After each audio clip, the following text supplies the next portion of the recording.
Bon, vous le savez, Fairy Tail Summer Quest a enfin eu le droit à sa sortie en animé. Et aujourd'hui, j'ai décidé déjà de vous parler des 3 premiers épisodes qui sont sortis au moment où je vous parle. Bien sûr, petit disclaimer, faut savoir que moi déjà, à la base, j'aime l'œuvre de Fairy Tail. Et je suis pas le premier couillon à dire oui, Fairy Tail, la force de l'amitié, le fan service. Je rappelle que tous ces gens-là, ils suivent One Piece.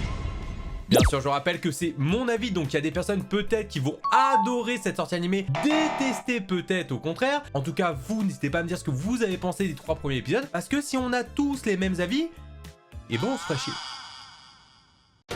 On va commencer à parler de la DA de Fairy Tail Summer Quest qui, on va pas se mentir, change quand même un peu de l'animé qui s'est arrêté en 2019. Mais malheureusement, écoutez, j'ai envie de vous dire, c'est pas non plus incroyable. Bien sûr, on dirait qu'il y a un peu des similitudes avec la DA qu'on a pu avoir avec l'arc de Tartaros. Mais je vous rappelle qu'en Big 2024, c'est pas non plus un truc de fou. Bien sûr, c'est plus joli, c'est un peu mieux animé, mais à part ça, quand on voit un animé à côté comme Demon Slayer, bien sûr c'est la référence de base avec Ufotable, et je trouve ça vraiment giga triste parce qu'on a vraiment des plans où les images sont fades. Il n'y a pas vraiment d'ombre, il n'y a pas de jeu de lumière, alors qu'il y a vraiment des moments où il y en a alors qu'on s'en fout. Comme par exemple le fan service qui revient. Je sais que beaucoup vont me dire oui mais c'est un peu l'ADN de Fairy Tail, c'est aussi le running gag avec beaucoup de fanservice dans des plans un peu débiles et tout de l'œuvre, mais ils auraient pu adoucir la chose. Et franchement, il y a des plans les gars, parce que pour ceux et celles qui ne savent pas, je réacte à Fairy Tail Summer Quest tous les lundis soirs en stream. Voilà, vous prenez, vous faites ce que vous voulez avec. Il y a eu des moments les gars, j'étais pas bien. Il y a des plans, tu ne sais pas pourquoi, Mashima, quand il a voulu les faire, il avait la main dans le falzar, c'est obligé. On passe un peu d'une scène d'action, tu connais et tout, un peu vénère. Et là, frérot, t'as Lucie à 4 pattes, tu sais pas pourquoi. C'est la seule. C'est la seule. Tout ça pour dire du coup que malheureusement, tout ce qui est DA et aussi les petits running gags fanservice, ils sont toujours présents et aussi forts. Après 5 ans. Alors attention, bien sûr, je l'ai pas dit au début, mais il faut savoir que Fairy Tail Summer Quest, j'ai lu, on va dire, presque une petite centaine de chapitres il y a, un moment parce que j'ai lâché, mais ils auraient pu améliorer la chose et pas l'accentuer dans l'anime, tu vois ce que je veux dire? Déjà, quand tu vois que le chara-design de Lucie, entre avant et dans Summer Quest, elle a la même tenue, juste elle a fait péter 3 boutons, t'es en mode... Est-ce que c'était obligé?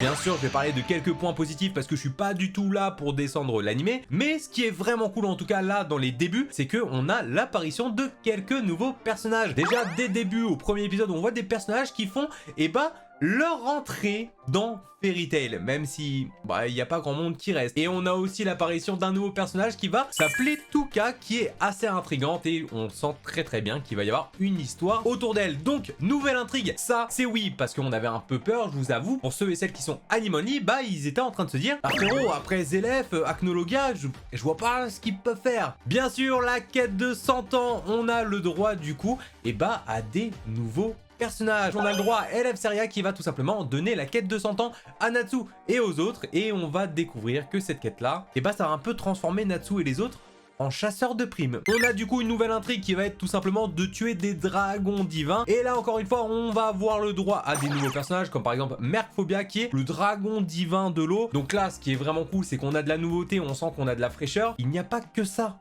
en nouveauté. On a le droit à des nouveaux chasseurs de dragons qui sont surnommés les Dragon Eaters, comme son nom l'indique. Si vous êtes à moitié bilingue, pas du tout comme moi avec Google Traduction, c'est tout simplement des mangeurs de dragons qui puisent leur force tout simplement, vous l'avez compris, en mangeant des dragons.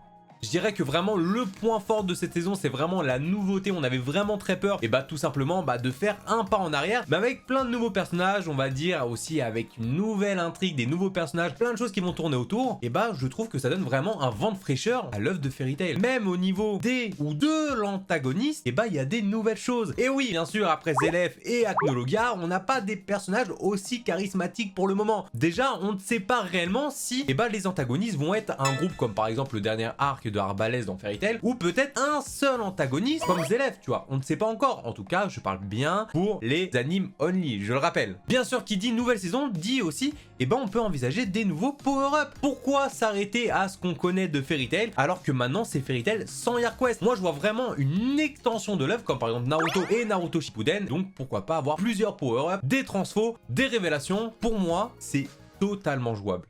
Autre petit point négatif que je voulais parler, même si d'un côté vous allez me dire oui ça fait plaisir, mais c'est tout simplement les OST. Vous savez très bien que Fairy Tail est aussi très connu pour ses OST qui te font vibrer, vraiment une symphonie extraordinaire, on va pas se mentir, mais Et bah Sans Quest m'a un peu, je dirais pas déçu, mais je m'attendais à mieux. Niveau OST, on sent vraiment, mais légèrement, de la nouveauté. Sinon, c'est que du recyclé. Et franchement, je trouve ça dommage. Bien sûr que les OST de Fairy Tail aujourd'hui sont iconiques, comme le thème de Natsu, le thème tout simplement de Fairy Tail, de Erza, de Lucy, etc. Tous les personnages sont devenus iconiques en termes d'OST. Mais là, pour moi, vu que c'est un nouvel animé, on aurait dû avoir le droit dès le début à des grosses nouvelles OST type symphonie comme on a connu de Fairy Tail. Et bah à part ça, on a juste les mêmes OST à peu près qu'on connaît avec le tempo genre 2,2 en plus rapide, tu vois. Et bah ça fout le seum.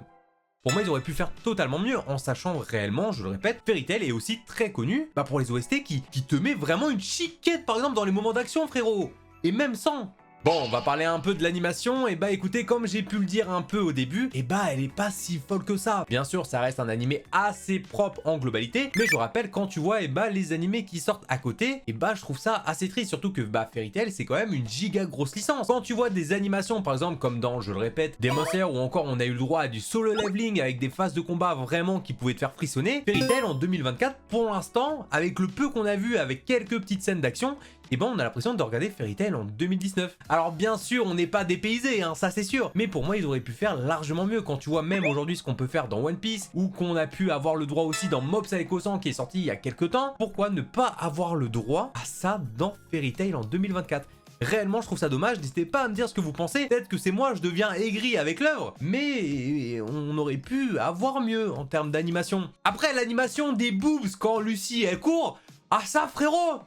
Ah mais ça c'est giga bien fait! Bien sûr, on a le plaisir de revoir toute la guilde, tous les personnages iconiques de l'œuvre, mais j'ai très peur que l'animé soit fait aussi un peu pour ça, en mode juste pour les fans, histoire de revoir un peu tous ces personnages, tout ce qui nous a manqué, tout ce qu'on a aimé, et que ça s'arrête là. Pour l'instant, c'est le début, donc je vais pas faire le malin en disant « Ouah, ça m'a pas fait vibrer », c'est normal, il y a que 3 épisodes pour le moment. On a une intrigue, on va dire, qui est posée, mais en termes de frissons ou autre qui peut te faire kiffer, pour l'instant, c'est pas là. Après, je reviendrai sûrement sur cette vidéo, écoutez, peut-être dans 3 mois, 5 mois, quand on aura entre 10, 20 épisodes à voir, mais écoutez, pour le moment, on va dire que je mets un petit 6,5 sur 10 à l'animé de Fairy Tail Sans Quest. Bien sûr, c'est le début, je suis très loin de juger la globalité. Je rappelle que j'ai lu un peu moins d'une centaine de chapitres, même si j'ai lâché ça il y a 1 an et demi, 2 ans quand même, ça fait longtemps, donc j'ai un peu oublié, mais je connais la base de Sans Quest, donc c'est pour ça que je peux me permettre un peu de parler de l'animé. Est-ce que il est fidèle au manga? Pour l'instant, je dirais oui, mais il y a des choses qu'ils auraient pu éviter ou ils auraient pu rajouter, et vraiment, c'est dommage. Après vous, je sais pas ce que vous attendez de l'animé, mais moi réellement c'est pendant les grosses phases de combat. Déjà, on peut voir la guilde de Diabolo, donc là on a vraiment une nouvelle équipe d'antagonistes si je pourrais dire, mais très hâte de voir les réelles phases de combat, comment ça se tient, les nouvelles OST pendant les combats et les nouveaux power-up. C'est vraiment la plus grande chose que j'attends en tout cas pour l'instant de l'animé. N'hésitez pas à me dire si vous attendez peut-être plus des OST, plus des personnages, des animés, de la nouveauté. En tout cas, je vous rejoins dans l'espace commentaire, on va débattre un peu sur l'anime de Fairy Tail si vous voulez et que vous êtes un peu déçu ou peut-être non. En tout cas, moi je vais vous dire peut-être à dans quelques semaines, quelques mois, on verra ce qui se passe. Peut-être que je referai une vidéo en disant Fairy Tail Sans Quest, aujourd'hui ça donne quoi? On sait pas. En tout cas, c'était une petite vidéo avec mon avis sur l'animé de Fairy Tail Sans Quest. Bien sûr, je rappelle que c'est un avis personnel, donc c'est mon avis à moi. Vous ne pouvez pas avoir le même avis que moi, c'est tout à fait normal. Ne vous inquiétez pas, d'accord? On peut avoir des avis de merde. Bien sûr, moi je vous donne rendez-vous tout simplement la semaine prochaine pour la prochaine vidéo. Messieurs, dames, merci d'avoir regardé en tout cas cette vidéo. Et moi je vous dis ciao. Blazing on the track, boy.